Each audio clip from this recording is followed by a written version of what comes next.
You're saying that we have issues with rejection? Is that what you're saying? No, not at all. No. Oh my God. I got so much shit that I could be talking about.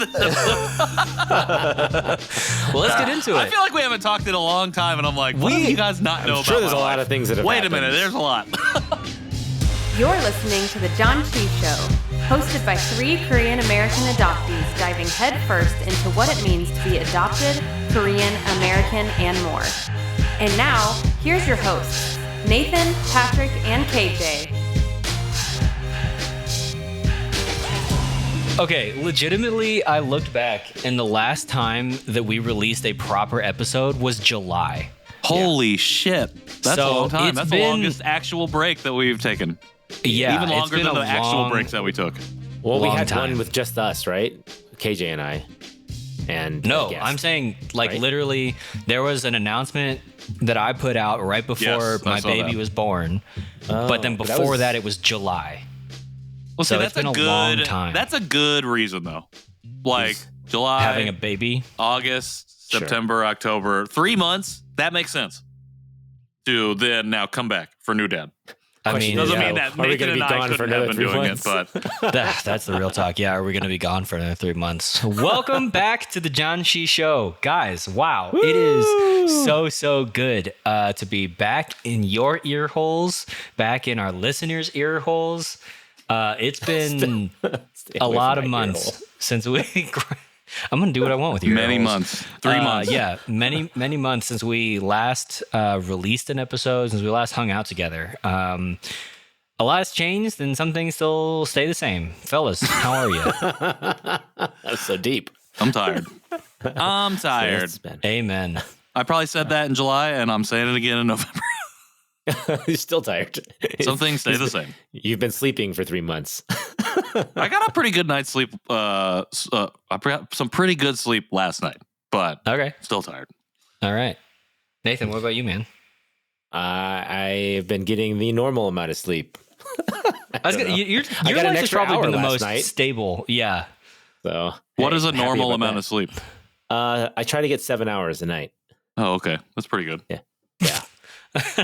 I guess you're like, oh, yeah, all right. I thought it was going to be like the 4 to 5 range, which is No, like no, no. I roughly can't where I've function. been operating. So, Yeah, Oh, I can't- really? I can't function on that. I mean, generally I do like anywhere from 5 to 7 and usually trending on the lower end, but I feel like I've been trying to go to bed earlier, but I end up it's being like 10:30 anyways. And then I wake up between 4 and 6. So Oof. All right. Well, before we go any further, first Content. off, disclaimer, this is probably going to be a dad-heavy episode because all of us are dads now. Which is wild. And our the trailer for the show still has not been updated. So if you listen to the trailer and then you're jumping in here, Patrick got married. I've moved to Texas. I think Nathan's in Colorado, and That's all of true. us have kids. A lot can change in 4 years. But like I said, some things stay the same. Patrick, what does Janchi mean? Why do we call ourselves the Janchi Show? Janchi is the Korean word for feast. Wait, is it celebration? Feast. And also banquet. We Or learned. banquet. Feast or banquet. Yeah, we learned that at a certain point. And we call ourselves the Janchi Show because we like to feast and banquet upon the stories of fellow adoptees within the Korean and Asian diasporas. And we also find ways to interweave our stories throughout, whether it's in conversation with ourselves or with guests. That's what we do here on the show, is talk about our shared experiences, how those things are different, and then we laugh. Sometimes we cry, and generally Janchi. So that's what I think it means. I was hoping you weren't going to ask me, but I think I answered but I did. appropriately. We also used to eat a Korean snack or drink item. At Oh the end yeah, of the the show. whole reason. The feasty boys. That was the original reason that we called ourselves the Janchi Show, but we don't do that as much anymore because recording logistics are tough when you're in 3 time zones, sometimes 4 when we have a guest. Nathan has a plastic bag. Congrats. Our food would be beyond expired if I have a bag of snacks I was going to send to you guys, but since it's been 3 months, I'm almost guaranteed those are going to be expired. Yeah, just send it anyways. I'm not going to send them at this point. So I might eat them myself, but that's another story. Excellent. So that's what it is. We know that not everyone who listens to the show wants to listen to a bunch of dad conversations, and that there are some people who listen to the show who are very interested in like the dad experience or the adoptee experience and parenting and all of that. So just full disclosure, this is probably going to be a more family oriented podcast, just because that's where we're at, and we're just catching up. So, but it is the start of Nam as well. So, yes, it is the beginning. As we're recording this, I have no idea when it's going to get released, but as we're recording this is the beginning of the National Adoption Awareness Month in America. How are y'all doing anything for this month? Do y'all have capacity for doing things this month? Because I'll tell you, I barely have capacity to sleep. Yes, as a new dad, I understand your position very clearly, because after three children, I remember those days of not having much time and much sleep. So, and now you get a cool 7 hours. So good for you. Now I get a cool 7 hours. So there's light at the end of the tunnel there for you. KJ, just keep pushing through. Yeah, but the tunnel 2 more kids. So long is the thing.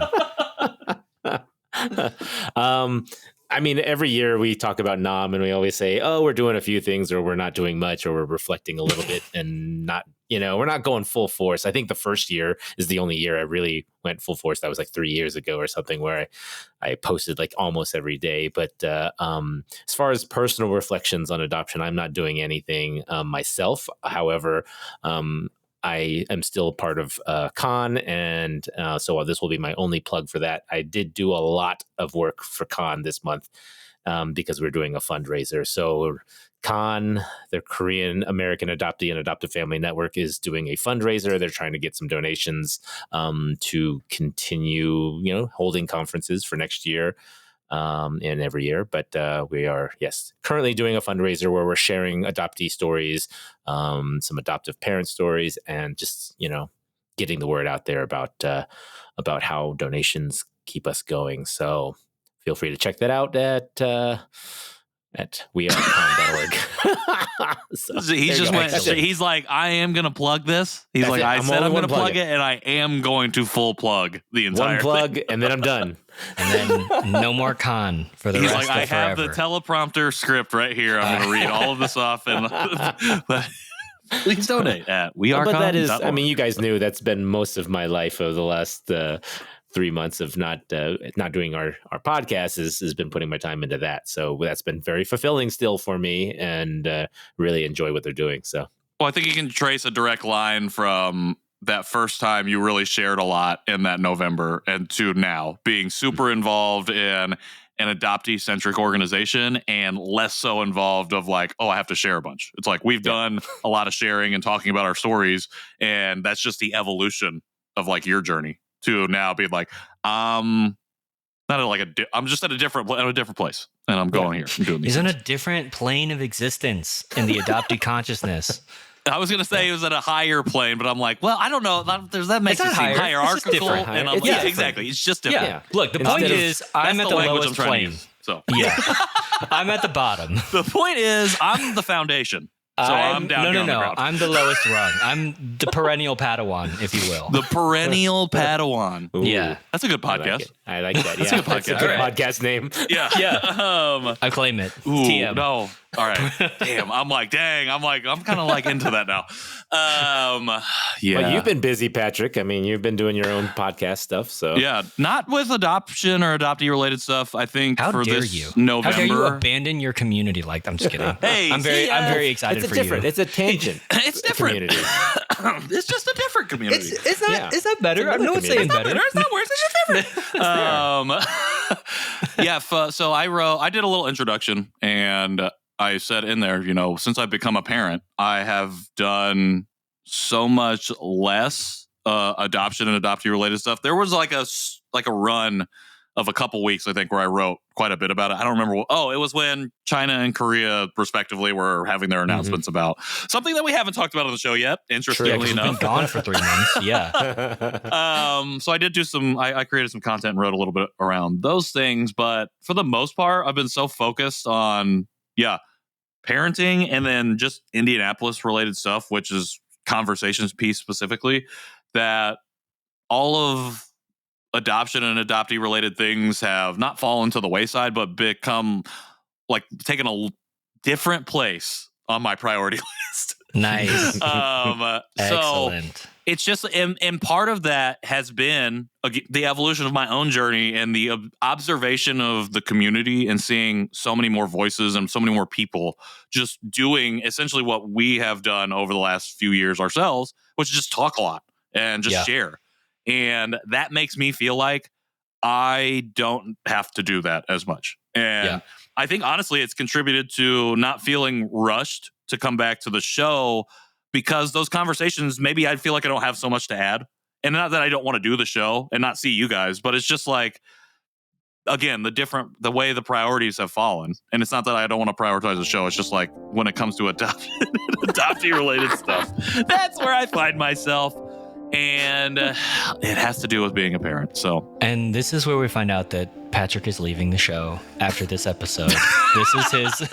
That really did sound like it. I was trying to save face, but it did not work. So I apologize to everyone listening. And I'm out. He's leaving the show for his backdoor, his spinoff podcast. That's not really Perennial a spinoff at all. No, conversation piece. And then, Patrick and I will start now. We'll start Perennial Padawan. Yeah. Yeah. Wild. But that, I mean, that a lot of it is just like my own priority list of stuff, but then also, and in addition to a lot of people doing cool stuff. I specifically want to highlight Rick Allen real quick, guest of the show. I love what he's done with the prompts. That's been a very prominent thing since we've been involved in November events. And this year, he, instead of doing one for every day, he did one for every like 3 or 4 days. And so like people take the time to unpack one thing and can kind of like spend their time with like 6 pillars as opposed to trying to just come up with something new every single day, which is also fine and great. And I love people that can dedicate the time to that, because I think it's such an interesting way to tell your story and to like really devote the time to doing that. Nathan, you know what that's like because you've done it before. But yeah, I think what Rick has done to do something like that, I haven't seen people kind of condense it down in that way and like give space to really like breathing into some of these topics that we talk about. Yeah, and the prompting, didn't it start with Mary Sonis Choi? I think so. Like that's the first person I remember seeing post prompting. Yeah. Certainly in our, I guess, in our collective show consciousness, that's what it started with. And yeah, so I know Rick started that, and then other friend of the show, Jenna Antonowitz, came and did her own kind of like spin on that. So yeah, it's been interesting, to your point, like seeing how our community has developed. And I think just generally, like we've missed our 3-year anniversary, but happy 3 years to the show. Yeah, we did it. Well, I mean, we have 3 years worth of episodes done within that period. So yeah, that's true. But what's interesting to me, I think, is we are kind of at the maybe a maturity of like our wave of conscious adoptees. And so it is interesting to like for us as early loud enough voices in that space to be like, I think we're kind of on pause. Like we literally just need more life to happen, and other people who have interacted with us and who have interacted just with each other, you know, outside of the show. Like this current crop of conscious adoptees, I think, have gained voices, gained rhythms, gained things to sustain themselves. And life is so much more busy now than it was 3 years ago. And I think on some level, we have been hopefully able to prioritize how we build back our priorities, how we build back our lives. And on a level, like it's just things are busy. And so I think even while the three of us have had a lot of life and it's been hard to schedule a time to record, and this has always been like a priority for us, like, you know, our lives have moved on and we just need to figure out a way to rebuild this in sustainably, you know, to what we're doing.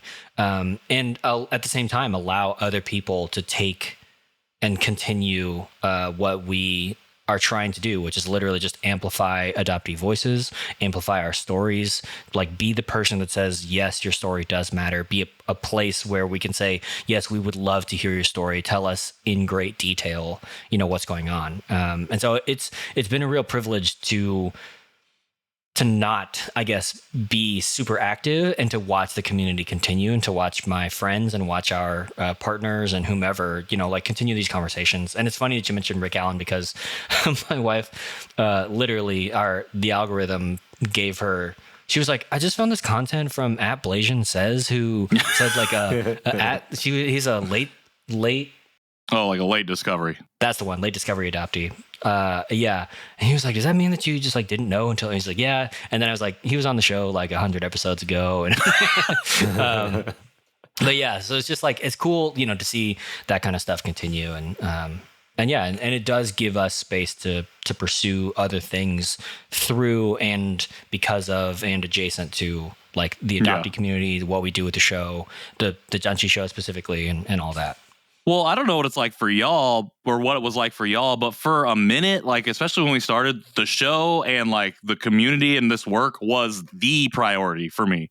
And I really had to figure out how to balance like being in a relationship, like preparing to be married and like going through that whole thing with this, like, again, earth shattering, like earth shaking development in my life that was like core to my being that I had to go through. And so, like, I like that you called it like a maturing, because I'm definitely in a lot more mature place now than I was before, where it can allow me to hold multiple priorities at a time and rearrange them in a way that allows me to function in life in where I can give to the things appropriately that need tending at that time. But there was a time where this was the only priority, and like there were moments where I definitely could have lost myself to it, and the show luckily was an anchor for that. But I remember there were times where it felt like if we didn't put out an episode, like we were doing a disservice to the community. Maybe that wasn't the case. And maybe I'm like, I'm like holding us up on some sort of pedestal early on. Yeah. Like I'm definitely, making us like more important than we probably were at that time. But to me, it was that important. And based on the conversations that I was hearing from other people after we had started the show, it did seem like a really important thing to do. And so that's why it felt like the priority. And it took like, maturing and a seeing the community develop or to see us grow up alongside the community and to do that together in a way coming out of like a pandemic, a lockdown situation where we all are like really kind of focused on the same thing, I think was really cool. And now it's like, what do we do with all of this work that we just did over the last 3 years? And again, the maturing I think is great language, because it's like, we don't want to come back and have just the exact same conversation that we were always having. It's like, now how does all three of us being dads, how does all of these different places that we're now find ourselves in, how does that influence the way that we have these conversations and like our perspectives on this whole thing? So, yeah. I mean, without the show, for me, it was the connection that I made that led us to, from Glenn Morey to Khan. And that's the maturing for that was because of the show, moving to an adjacent, organization that had was essentially there to share voices, adoptee voices, instead of just kind of like the podcast does. And that's where I've really, found, like I said, the similar attention and efforts that I want to put toward that goal of doing that, like we were doing for the podcast. And so, it's just the same work, only different area. Well, it was a little more organizing and social media, but Nathan's leaving too. In the end, the Janchi Show was the friends you made along the way. Exactly. That's what it sounded like you said. You were just like, yeah, it was the friends we made along the way. It did. Well, I mean, I had an interview with Glenn recently, and I was telling him how much I just wanted to thank him for introducing me to Khan and to just, continuing on with that organization and the people that I've made, the friends or the people that I've met and the friends and stuff. So, but yeah, it's been great. But I really still hold a lot of emotion and,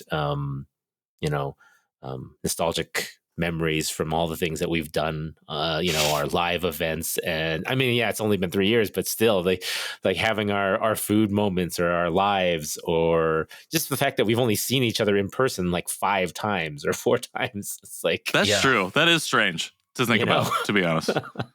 Feeling like I know you so well, knowing someone so well and being like, oh, I've only met you in person.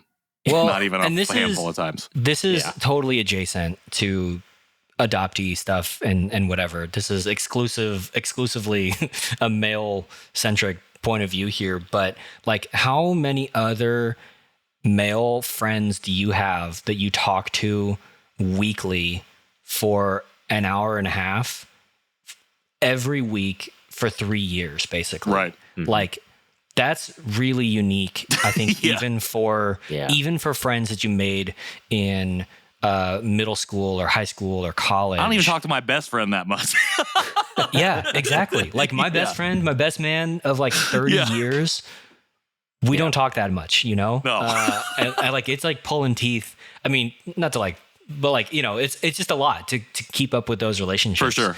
And yeah, so it is like, it's a real privilege to do this show with you. And I think that's why, like, Patrick, I think like I feel the same and have felt the same like urgency of needing to put out a show every week, especially when we were first starting, because when we were first starting, when Jerry was still on board and all that kind of stuff, we were like, well, how can we make this a business? How can we do whatever? And I think we were all just in flux about our lives because the whole world was in flux about their lives, you know, at the moment. They're like, could we make this a career? Could this be the thing that we do? And it ended up not being that. And so, as the show has changed and as we've changed with it, I feel the same sense of like urgency, but I feel a lot more grace, if you will, from the community and from our listeners. Like, I know that we're not just going to be like a massively popular show. And I know that for the people who listen, we have had the privilege of being really important for some of those people. And we continue to be referenced in social media. We continue to be a resource for scholars and other people, for adoptees who are just coming to consciousness now. And that's really important to me. And I love that privilege, and I don't take it lightly that we can continue to be that, even as our show regularity goes right out the window and we only release an episode every who knows how often. And I look forward to hopefully, you know, being able to release more regularly again. But yeah, so that's just been so interesting. And so thinking about November specifically this time around, for me, I have no idea what engaging with the adoptee community looks like beyond just like seeing some things come up in our feeds. But what's been really interesting is, you know, Cosette Eisenhower Epps has been doing a lot of stuff with her navigating adoption, gotten like local attention and all that stuff. And that's been really cool. Just maintaining my own kind of core group of adoptees here in Dallas, and those relationships has been really fun. And having kids, because I think for the most part, the group that I hang with here in Dallas, like we all have kids, for the most part, like it's not true, but majority we do. And so like building up like Korean traditions that feel Korean and also that feel like ours, or just feel, you know, broadly Pan-Asian, if you will, has been really special to think about. Like, oh, we do Chuseok, and that means like we get together with our people, which is a rhythm that I never had, but like will have, and my daughter, and if we have future kids, like that will just be built into the fabric of their lives, you know. Or we'll celebrate Lunar New Year's, which like maybe modern Koreans don't really celebrate Lunar New Year's as much, but like as an adoptee, as a Korean American living in the States, that feels really important, because that feels like a part of our culture that we preserve and that we claim for ourselves, which I think is really interesting, you know, to move through that. And I see, you know, different adoptees post about like, oh, Korean comfort food and all that stuff. And like how there's like there's nothing better than like a bowl of like, kimchi jjigae or yukgaejang or whatever, like kimchi bokkeumbap, like all those things, and be like, this is comfort food to me. That's like shows me that like having done work for 3 years or for 5 years or for however long, like it's really encouraging to be like, and now this just gets to be an earnest part of ourselves, and we don't have to be like, oh, is it weird if I like, do I feel like I'm trying too hard if I post this picture of kimchi fried rice that I made and like whatever? Is it like, performative for me to be not performative, but just like, am I going to get found out? Like they've shed the imposter syndrome of just being who they are, and now they can just be fully Korean as much as they want to be Korean because they've reconciled that part of themselves into who they are now, which I think is interesting. Even while, when you talk about like Korean adoption practices and talk about falsified records and things, like even while the truth comes out, that can be really earth shattering. They're still in a stable enough place potentially to reconcile with, I know who I am, even if my records, like what I thought about my records is wrong, or I've, come into a reunion with my family or any of those kinds of things. Like hopefully the show, this time period that we've been through together, this group of conscious adoptees has given us some ability to be more versatile, be more flexible, to roll with the punches, and to be assured in who we are moving forward, Well, I think that claiming of identity is and like being able to claim like what you lean into and how much you invest in it and like what you want to be yours and part of your life is not is in itself, like on its face, not unique to adoptees. But I think what makes it unique to adoptees is the circumstance of how you come about having to make that choice. Because I think like an immigrant family or children of immigrants or however that go, or however you come to the States in that way, or however you come to wherever it is that you are. And I think you have the opportunity to make those claims. And I think your family is making that claim just by making that journey. I think implicitly that's like kind of what's going on. But I think for adoptees, you don't have the choice. There is no choice. And I guess as a child of an immigrant, you kind of don't have a choice. Like you didn't choose for your family to then immigrate to another place. But I think as an adoptee, it's like you are then growing up outside of all of that, even as a child of immigrants is not going to experience. And so I think that circumstance makes it so interesting and unique to us to be able to make that claim of like, this is how much I want to do it. And I think that's what I wrestled with so much, especially leading into parenthood, which I think had I not had that like kind of existential crisis, I don't know that I would be as not settled, but like in a place of comfort with myself and my identity as I am right now, especially being a parent. And so to your point, seeing so many other people start to do those things that we kind of came up with in since 2020 has been really special. And I think the show, even if we never put out another episode, lives in posterity now. There's 166 episodes, I think, that for people to go and have an impact on. So like this work that was done over 3 years, and whatever work comes after, sad music, now stands the test of time of like, will always be there for people to have an impact for, the same way that somebody like Mike McDonald and the Rambler, which is an old school adoptee podcast, does, the same way that Kaomi and Adapted will do, the same way that the Adoptee Next Door, Angela Tucker's podcast does, which only has like 18 episodes, but it's still there like for people to go and listen to and like be impacted, especially adoptees. And I think that's what we've done with the show. If we never do anything else, which doesn't mean we're not going to do anything else. It means that we are going to do more things, I think. I think that's what that is. And I think people can always come back, or it's an opportunity for people to always come back to see what that journey of claiming that identity kind of looks like, and like what that process can look like for someone. So I just wanted to affirm what you were saying and just like lean into those two things. Yeah. Well, and I think it's like, I've been thinking a lot about what it looks like why we feel such discomfort generally trying to adopt cultures that are essentially our own versus like an immigrant family and then your first and second and third generation, whatever kids after that. Because I think it's not like for where immigrants might have a community of like their fellow countrymen, and they certainly have like their parents, whatever traditions they decide to keep for themselves, like they're able to continue that organically because like that's what they did. For us, we are essentially the same as like what's the term, like a weeaboo or something, or like a Japanophile or anything like that, where we're just like, okay, we're essentially and I've heard like many adoptees, transracial Asian adoptees be like, oh, I feel so white. So like we are essentially white people being like, oh my God, Korean culture is like the best. And just like trying that on.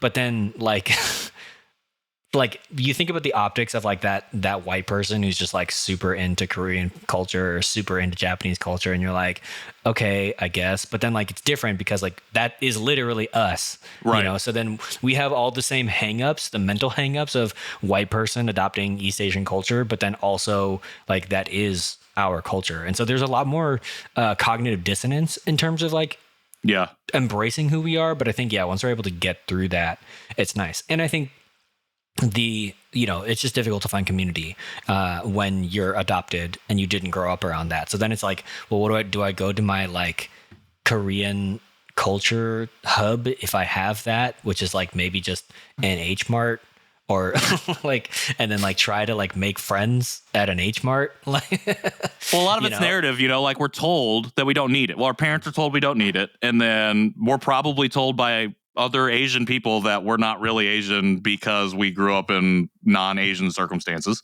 and it's just like when you hear those things over and over again, it's like that's what makes it uncomfortable and why I don't want to say that's the reason, but like to me, that's what I feel like drives a lot of that discomfort, especially for me, is like I was just told this so often that that's what I came to believe.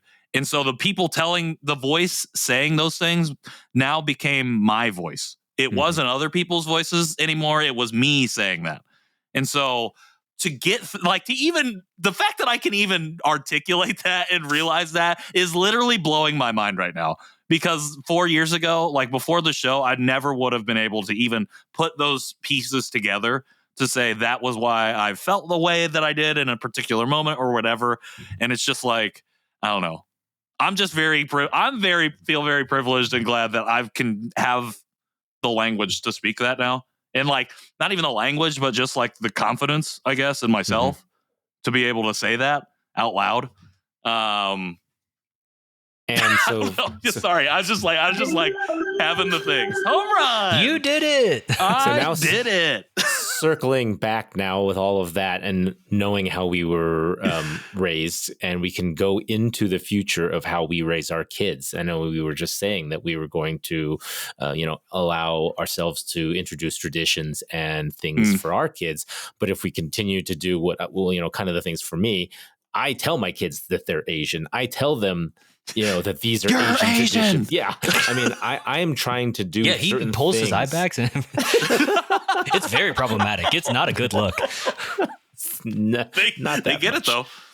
But no, I mean, right? I mean, because if those are some of the things that for us that we were told to assimilate and be, not Asian, I want to do the opposite because my kids are. And my kids, are Chinese, Japanese, and Korean. So they have like a blending. And so that's why we introduced lots of different traditions of each culture for them. And I think that's just, one of the things that my wife and I discussed is going to be very important moving forward. And I assume for you guys that what you're talking about is adding some of your Korean culture as well, but then adding some of your wife's culture too. I mean... we're trying to figure it out.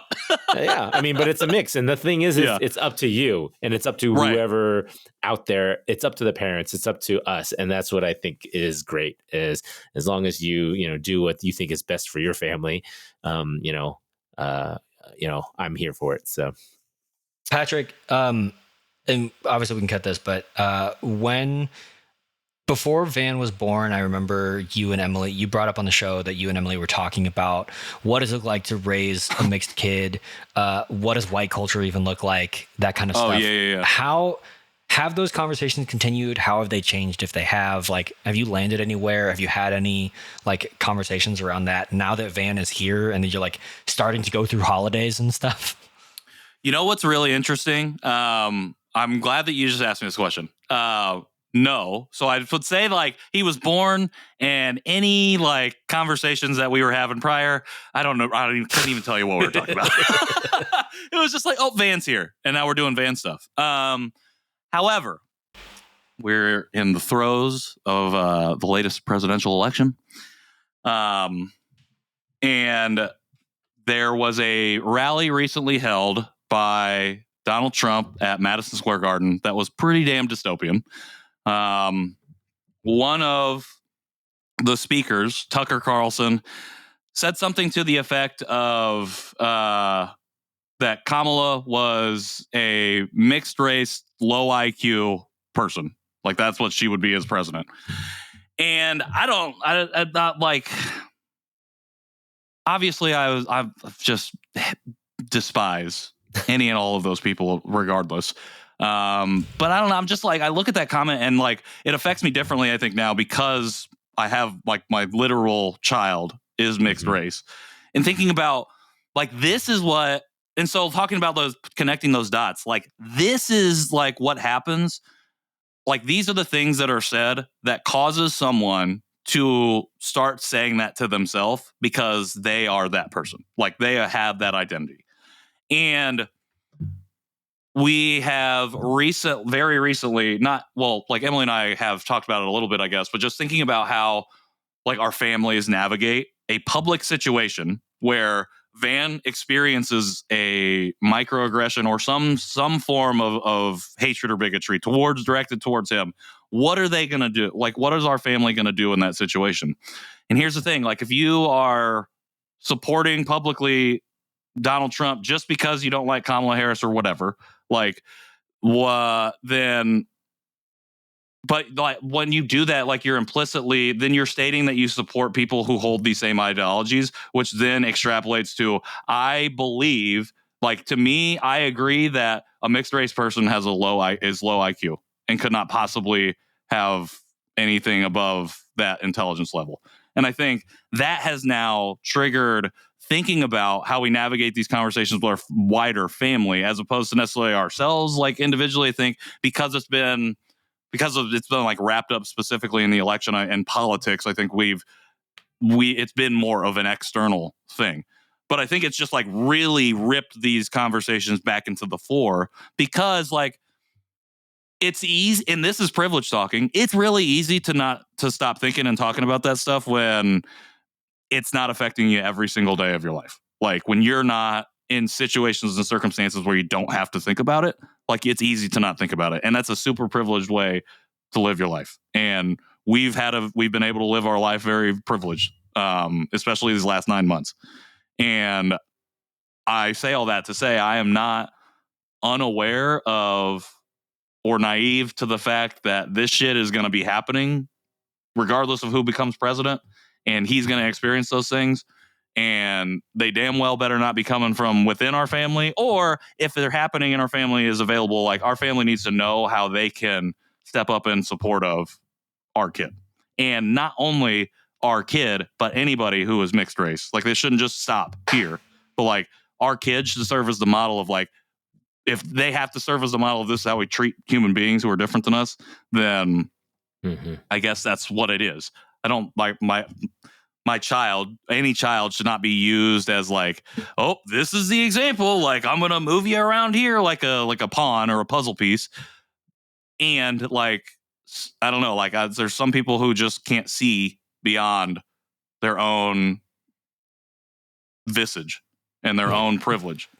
And it's like, I need people to recognize this, or like, we ain't going to be in relationships no more. Like it's as simple as that. And so like, long story short to all of that, and you can cut all of that if you want to, you don't have to. No, we hadn't been really having those conversations until like just recently. A lot of this rhetoric has become very public, and not that it hadn't been public, but because of that, it's been a reminder to us to really be, intentional about the community that we build, the way that we have these conversations with our son, even though we can't really talk about to him yet. Like babies are still taking all that stuff in, and it's influencing them in one way or another. And it's like, we have to be ready for stuff like that. And in a way that I personally was never prepared for, specifically as a person of color or a minority in the United States.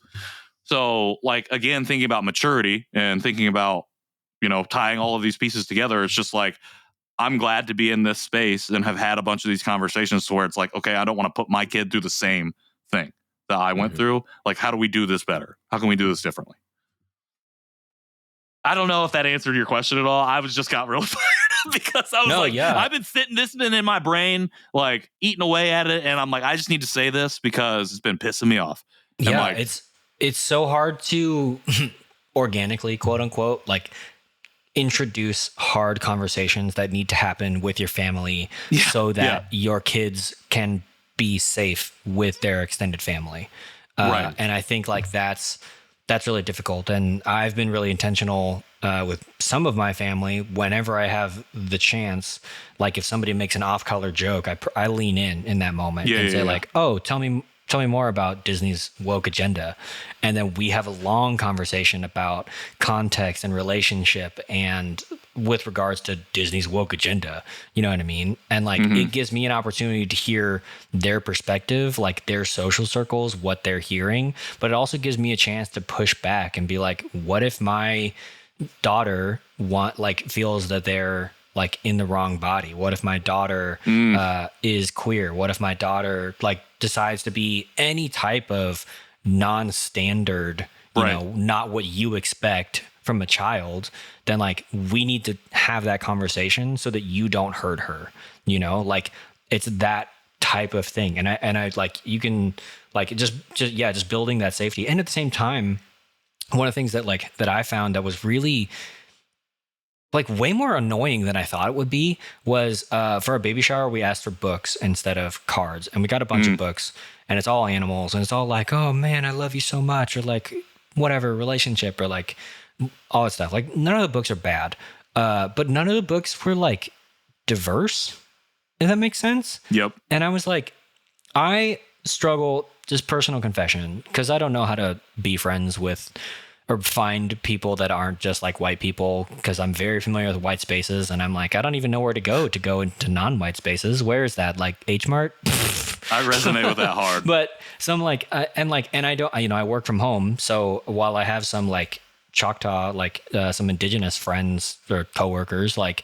you know, it's like, I don't have many opportunities to hang out with Black people, with Latinos, with, you know, whatever, queer folk, unless they're like in my house, Sarah's coworkers or my coworkers, because like we just don't really do anything else, right? So I was like, so by the same token, talking about like getting ahead of it, making places safe, I wanted to be able to have Olivia like experience other people, other cultures, other whatever, through, you know, the big wide world of books. And so I was like, all right, well, if nobody's going to get these books, I'm going to go get them. And so there's like a really great Sesame Street book about being the different and being the same and all those kinds of things. I was like, oh yeah, because I need to, there's another song about like, our faces are different. Our faces are the same. Yes, we have exactly. Yeah. But like, there are just so many things. Like, I don't want you to stare at the first Black person you see. Like, I don't want you to ask questions about the first queer couple that you see kiss. I don't want you to like any of those kinds of things, because like naturally they're inquisitive, but like that should be happening like way, way, way earlier. Right. So that like it doesn't happen in the moment in front of those people and those people feel othered, you know? Yeah. Like, and so that's why I was like, what? I really wrestle with that. And so, yeah, it's not like related to white culture necessarily, but like I think it is just about like creating bubbles for safety in terms of like, I want Olivia to feel free to ask all the questions that she wants to ask, you know, and like ad nauseum. And I also want to make it safe for her, like other people, so that like she's not doing that in front of the other people, you know, because I've made the joke because I know it's true. I will meet a new child and be like, oh, I'm the first Asian they've seen. I'm the first disabled person they've seen. Like, and to be both of those things, and like to either have like someone stare at me because of my face or someone stare at me because of my hand. I'm like, man, I ain't got time for this. But like, you know, it's a whole thing. So it's just like, yeah, like being able to, whether it's through political happenings and you have conversations around multiracial people or interracial marriages, because also think about like JD Vance and his wife. I can't even imagine what his wife is going through right now. Bro. But Yeah. So there's that. And then yeah. So it's just all of it, and just all of it, thinking through the dynamics of being adopted by white people, being in interracial relationships. And yeah. Well, I appreciate you sharing that example real quick. And I just wanted to share because I think it's interesting. Any one of those people who gave you books on an individual level, you look at it and it's like, oh, that's not an issue. I just got them one book. But when you look at all the books that you received, it's like, okay, there's a theme here. There's a pattern here. That's the issue. And so it's the microcosm, it's the micro becoming macro. And it's like, we need to hear it from you because none of those disconnected dots are going to put that together. And through this one observation of being like, hey, there's something going on here. I asked for books and you guys got me books. Thank you. And can we take a look at what's going on here? It's without voicing that, nobody's going to realize, oh, I'm continuing to just regurgitate the same thing over and over again. And specifically, more often than not, it was not oh, I got you this book because I went to the store and found a book that looked good. It was, I got you this book because I loved it growing up, or I got you this book because my kids loved it growing up. So I'm well, of course, I remember these books. I love these books. Guess how much I love you? Literally, when I held it in my hands, it brought me to tears because I love that book and I love that meaning. But when everyone's giving you the books that they grew up with and you're in a mostly white enclave of people, guess what kind of books you're going to get? Mostly animal books.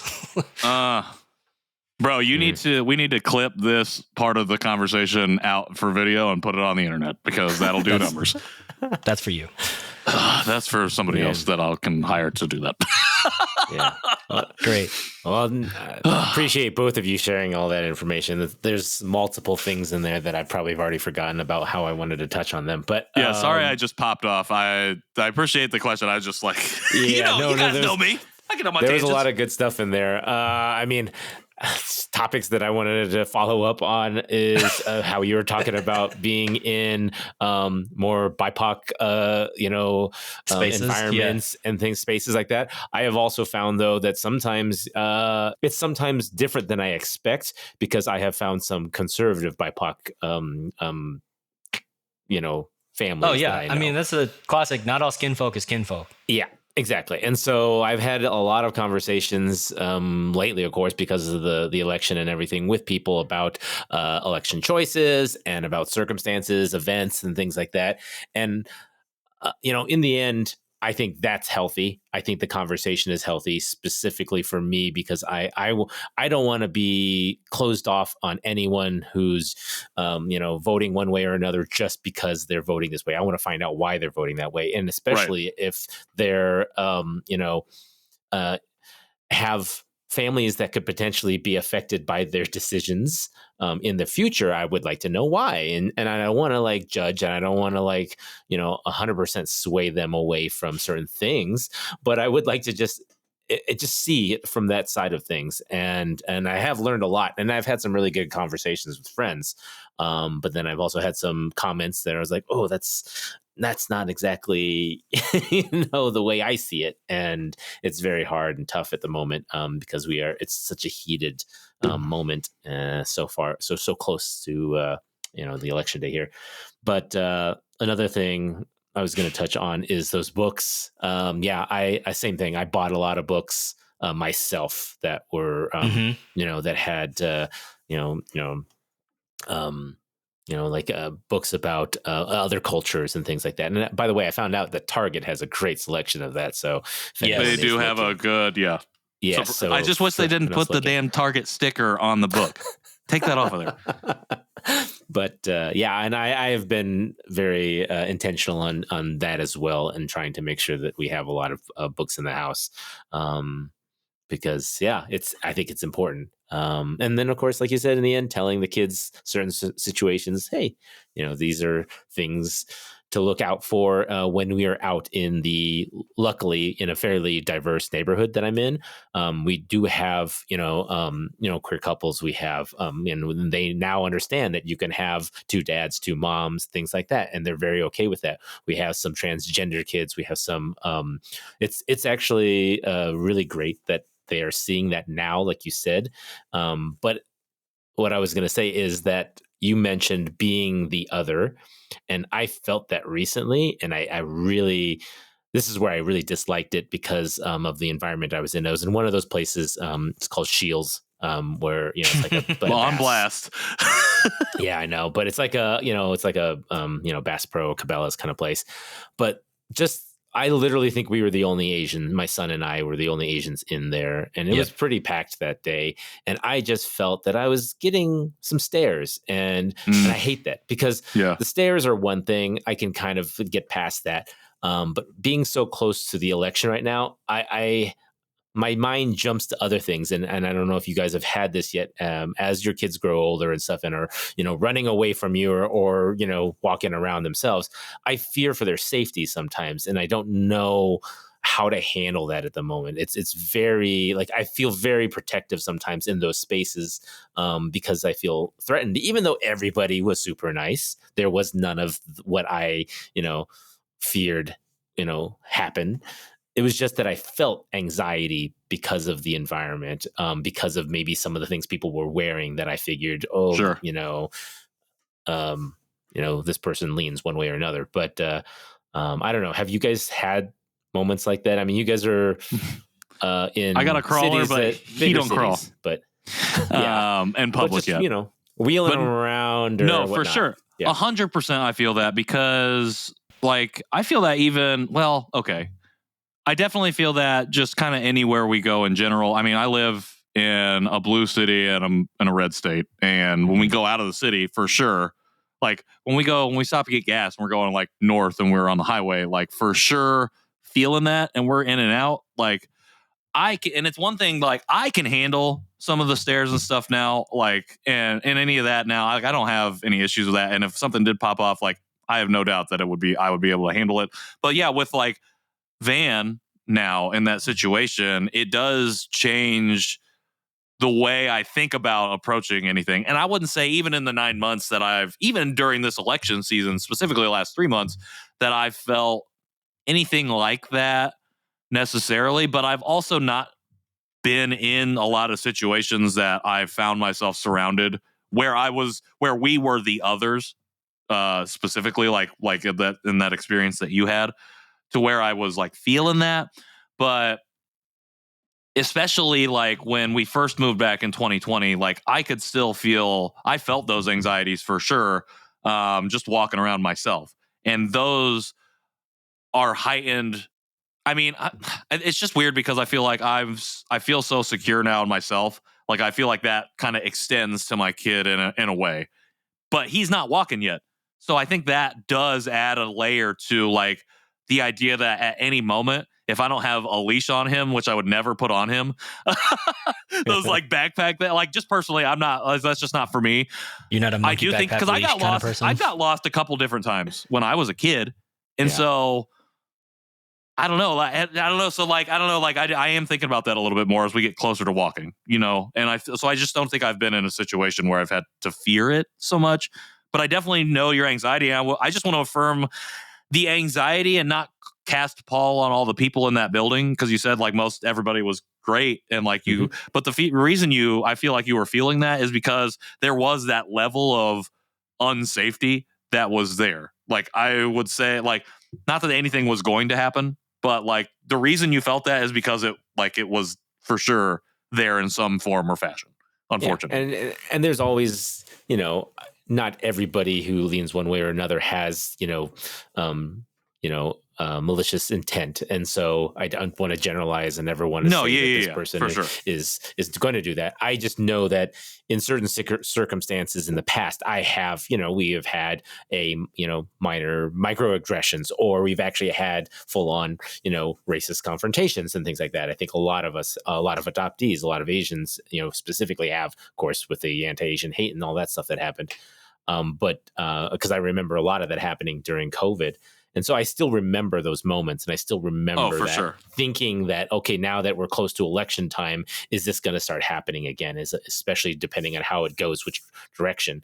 Am I going to be confronted? Am I going to be, because I'm in, granted, luckily I am also in a blue state, blue, city, but there are lots of still, split communities here. So, thinking about it that way, I've definitely thought about like navigating even just the city, even just my community, post election, regardless of the direction that it goes, but especially if it goes in one particular direction.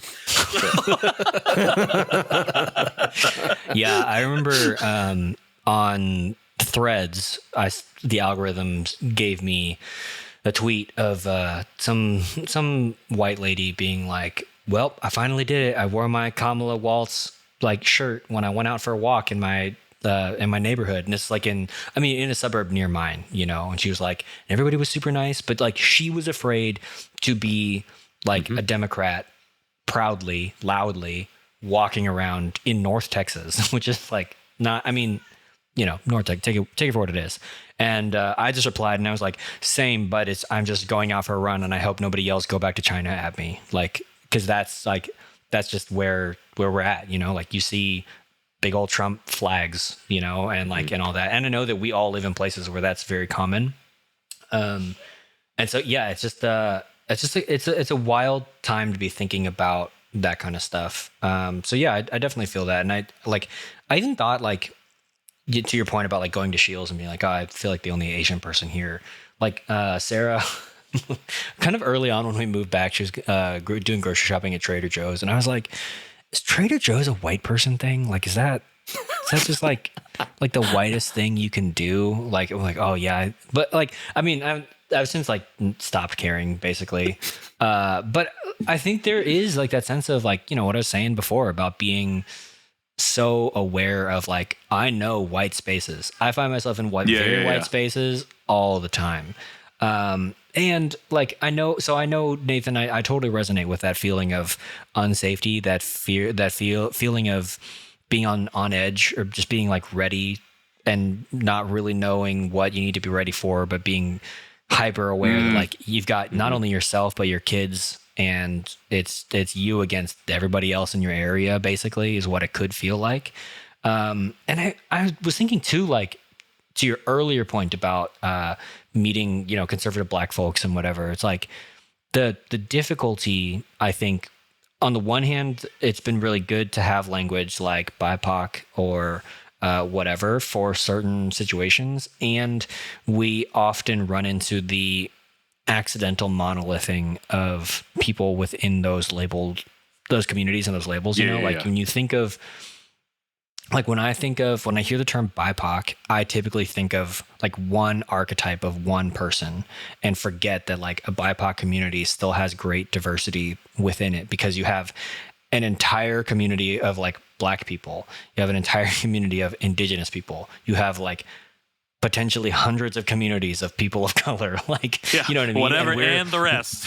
Yeah, and we're summing that all up into one term, right? Yeah. Which is wild. And then you add like sexual and gender identity on top of that, and then you've just got like queer community or LGBTQIA plus community, and again, you probably think of one, maybe two archetypal peoples, because that's what we have to do, right? Like, just as human beings, to survive in the world, we just have to kind of sum up that archetype, and you can literally only make that archetype so complex before you start just being like reducing people into stereotypes, common tropes, however you want to call it, right? Just so that your brain doesn't explode from thinking all the time.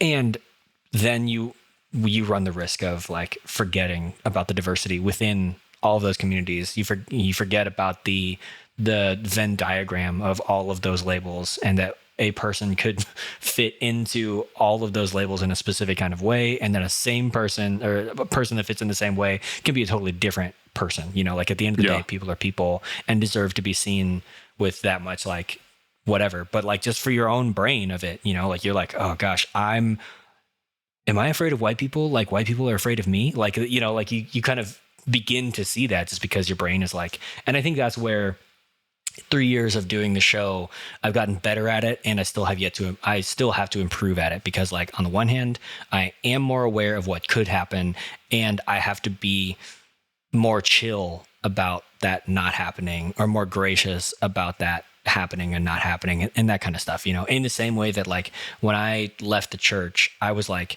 cool with people being any religion, but if they were Christian, I had a lot of things about that. And now I've like kind of calmed down about that. Like I need to like, I think I've become like very wary of the whites, if you will. And now I need to like calm down about the whites, you know, and I've been very like, oh, black people are cool. And then be like, I mean, people are going to people. So you just got to like give them the grace to be back in that space. And then hopefully raise a kid so that they're just built in with that kind of mental agility so that they don't have to like do what we did to get there, you know? Right. Well, that's what I learned through the show. And what you just talked about that I feel like you articulated really well is that the show has really helped teach me how to approach people from a place of humanity, which is essentially just being as little judgment as possible. Mm-hmm. And I think I grew up approaching people always from a place of judgment, whether it was internally based, like judging them based like in like versus myself,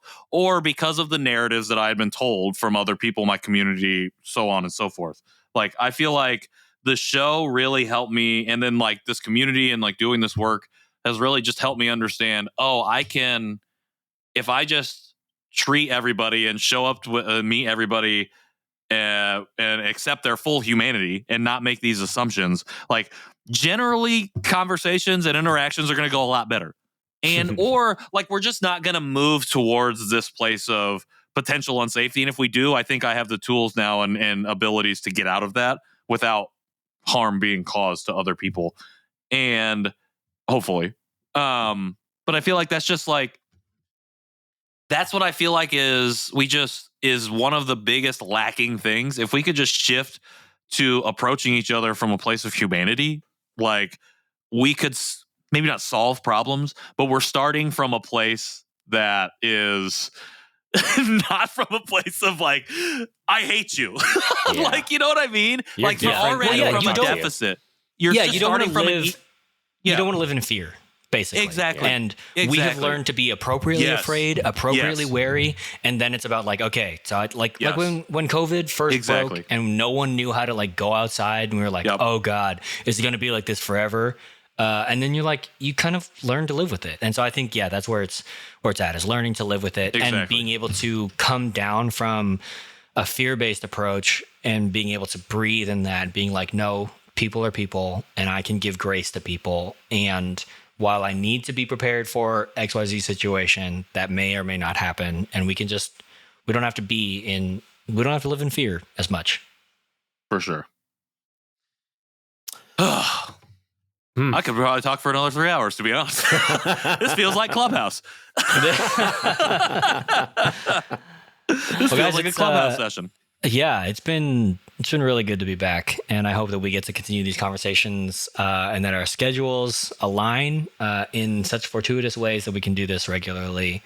How do we end have the show? People in the queue? So for anyone waiting, we got guests in the queue. We will get to you. We haven't forgotten about you. We have your names. We'll reach back out if you're like, I submitted a form like it feels like 8 months ago. And like, I was going to say, we have to wait our standard 6-month grace period before we reach out to people. At this point.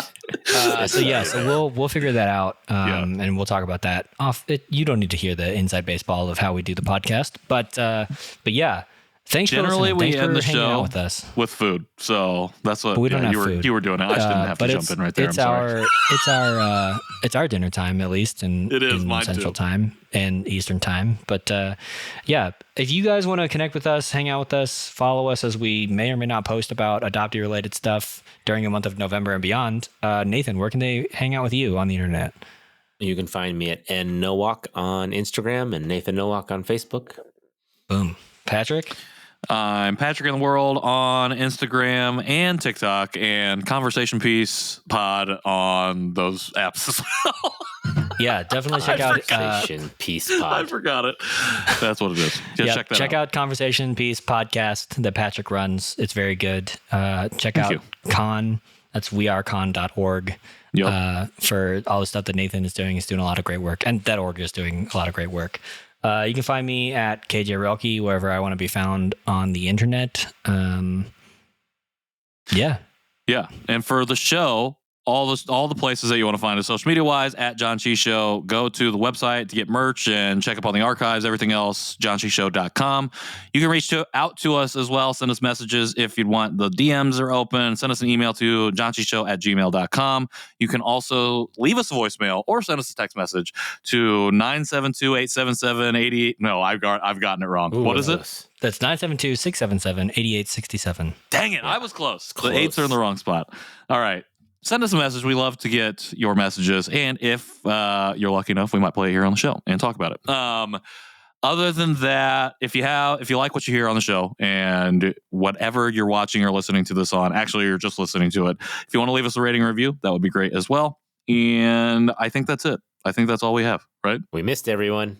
Yes, we did you. miss Thanks you for hanging out We with missed us. you, listeners. Until next time. Janchi Heyo. Janchi Heyo. Janchi Heyo. Oh, we're really back now.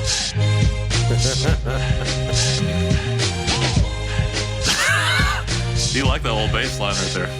I mean, I wrote it. I know. That's why I'm saying that. I You groove like to it every time. I'm just like...